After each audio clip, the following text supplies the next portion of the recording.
தந்தை பெரியார் நிறைய பகுத்தறிவு கொள்கைகளை தொடர்ந்து பரப்பிக்கிட்டே வந்துட்டு இருக்கிறாரு. அப்போ அவர்கிட்ட என்ன சொல்கிறாங்கன்னா, ஐயா ஜாதி பெருசா மதம் பெருசான்னு சொல்லி கேட்குறாங்க. அப்போ தந்தை பெரியார் சொல்கிறாரு, ஜாதி தான் பெருசு அப்படின்னு சொல்லி சொல்கிறாரு. எதுக்காக அப்படின்னு சொல்லி கேட்கும்போது, ஒரு மனிதன் மறுநாளே மதத்தை மாற்றிக்கலாம், ஆனால் அவனோட ஜாதியை மாற்றவே முடியாது. எனவே ஜாதி தான் பெருசு அப்படின்னு சொல்லி சொல்கிறாரு.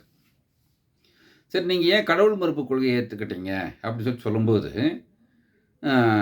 ஆண்டாண்டு காலமாக ஜாதின்ற ஒரு பேரை வச்சுக்கிட்டு, அதாவது நிறமில்லாத, மனமில்லாத, குணமில்லாத, எந்த ஒரு அடிப்படையும் இல்லாமல் ஒரு ஜாதின்ற ஒரு விஷயத்தை கருத்தால் ஏற்றி கொண்டு பல்லாயிரம் வருடங்களாக ஒரு பிரிவினரை இன்னொரு பிரிவினரை தாழ்த்துறதை என்னால் தாங்கிக்க முடியலை.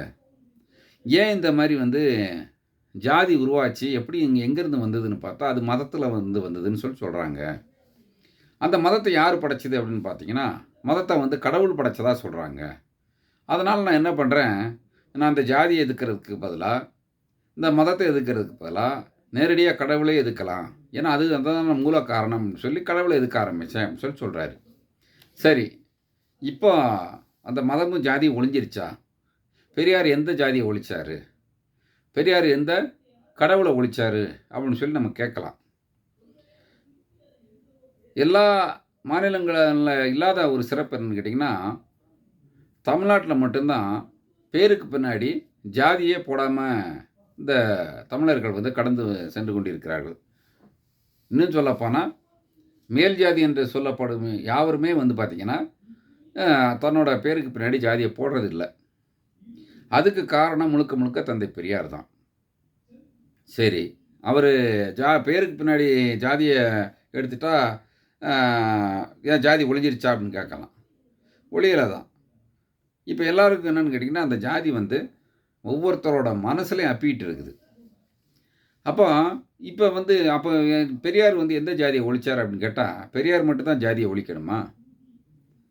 ஏன் பெரியார் மட்டும்தான் அதுக்கு லைசன்ஸ் வாங்கிட்டு வந்தாரா? ஏன் நம்மளை ஒவ்வொருத்தராலையும் அதை ஒழிக்க முடியாதா? எல்லாத்துக்கும் பெரியாரை தான் கூப்பிடணுமா? பெரியாருக்குன்னு ஒரு ஆயுட்காலம் இருக்குது. அந்த ஆயுட்காலத்து வரைக்கும் அவர் போராடினார். அவர் போராடி பேருக்கு பின்னாடி உள்ள ஜாதியை ஒழிச்சார். அப்போ அதுக்கு பின்னாடி வந்தவங்க என்ன பண்ணியிருக்கணும்னா, பேருக்கு பின்னாடி மட்டும் இல்லை, ஒவ்வொருத்தரோட மனசில் இருக்கிற ஜாதியும் ஒழிக்கணும்னு சொல்லி போராடி இருக்கணும்.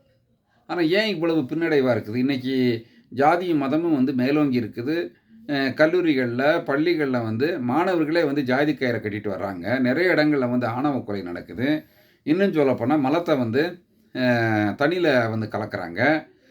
மலத்தை வாயில் திரிக்கிறாங்க. இந்த மாதிரி சம்பவங்கள் நடந்துக்கிட்டு தானே இருக்குது. அப்படின்னு பார்த்தாக்க, பெரியாரிய இயக்கங்கள் எல்லாமே கிட்டத்தட்ட 30 வருடங்களுக்கு பின்னாடி போய் பார்த்தோம்னா, எல்லாருமே இலங்கை போராட்டத்துக்குள்ளே ஈழத்தமிழர்களுக்காக போராடுறேன், அவங்களுக்கு விடுதலை வாங்கி தரேன்ற ஒரு கொள்கையில் பயணிச்சிட்டாங்க. அதோட பின்னாடி தான் இன்றைக்கி இந்த ஜாதி 30 வருஷங்களுக்கு பின்னாடி ஒழியாமல் உட்காந்துட்ருக்குது. பெரியார்கிட்ட இதே ஈழ பிரச்சனைக்காக கேட்கும்போது அவர் என்ன சொல்கிறாரு, நானே ஒரு அடிமை, நான் இன்னொரு அடிமைக்கெல்லாம் போராட முடியாது. இன்னொன்று, ஒரு நாட்டை எதிர்த்து ஆயுத போராட்டத்தெல்லாம் பண்ண முடியாது, அது ரொம்ப நாளைக்கு அது செல்லுபடி ஆகாதுன்னு சொல்கிறாரு. நீ கத்தி எடுத்தால் அவன் துப்பாக்கி எடுப்பான், நீ துப்பாக்கி எடுத்தால் அவன் பீரங்கி எடுப்பான், நீ பீரங்கி எடுத்தால் அவன் மேலே குண்டு போடுவான். இதுக்கு ஒரு முடிவே இல்லாமல் போயிடும். அதனால் நீங்கள் பேசி எந்த அளவுக்கு நீங்கள் உங்களுக்குள்ள அந்த விடுதலையை கொண்டு வர முடியுமோ முயற்சி செய்யுங்க அப்படின்னு சொல்லி 1970களே அவர் சொல்லி ஒதுங்கிக்கிறாரு. ஆனால் அதுக்கு பின்னாடி வந்த இயக்கத்தினர் அனைவருமே என்ன பண்ணுறாங்க, விடுதலை புலிகளையும் மற்ற ஈழத்தமிழர்களுக்கான போராட்டம்னு சொல்லி போராடி கடைசியில் விடுதலையும் வாங்காமல் இன்றைக்கி ஜாதி மதமும் அதே நேர்கோட்டில் தான் பயணிச்சிட்டு இருக்கிறத ஒழிய இன்னும் அதுக்கு ஒரு விடிவு காலம் வரல. ஏன்னு கேட்டிங்கன்னா, நம்ம நாட்டோட இங்கே என்ன பிரதான பிரச்சனை அப்படின்றத பார்க்குறத விட்டுட்டு நம்ம இன்னொரு நாட்டோட பிரச்சனையை பார்க்க போயிட்டோம். ஈழத்தமிழர்கள் பிரச்சனை உண்மையிலே நம்ம தொப்புள் கொடி உறவுகள் தான், அதில் எந்த மாற்று கருத்தும் கிடையாது.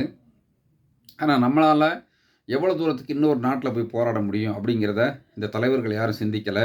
அதை ஒரு அரசியல் விவாதமாகவும் அன்னைக்கு அரசியல் ஆதாயத்துக்காகவும் பயன்படுத்தப்பட்டு இன்றைக்கும் வந்து இந்த ஜாதி மதமும் பெரியாரோட முழு கொள்கையான இந்த ஜாதி மதமும் வந்து ஒழியாமல் 30 வருஷத்துக்கு பின்னாடி வந்து இன்றைக்கும் அது தொடர்ந்து வந்துக்கிட்டு இருக்கிறதுக்கு காரணம் என்னென்னு கேட்டிங்கன்னா நம்மளோட கவனச்சிதறல் அப்படின்னு தான் சொல்ல முடியும்.